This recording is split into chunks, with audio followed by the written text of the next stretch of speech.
Lebanon জুড়ে হাজারো পেজার বিস্ফোরণের পর গতকাল বুধবার দেশটিতে আবারও একের পর এক বিস্ফোরণের ঘটনা ঘটল।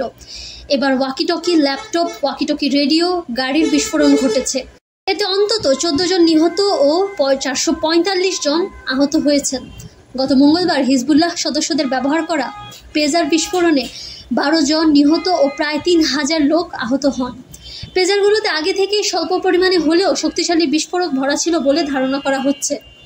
মতো গতকালও বিভিন্ন স্থানে যুগপৎভাবে যন্ত্রের বিস্ফোরণ ঘটে। বিস্ফোরিত সব ওয়াকিটকি, ল্যাপটপ, রেডিও এবং আগুন লেগে যাওয়া বিভিন্ন আবাসিক ভবনের ছবি লোকজন দ্রুত সামাজিক যোগাযোগ মাধ্যমে শেয়ার করতে থাকেন।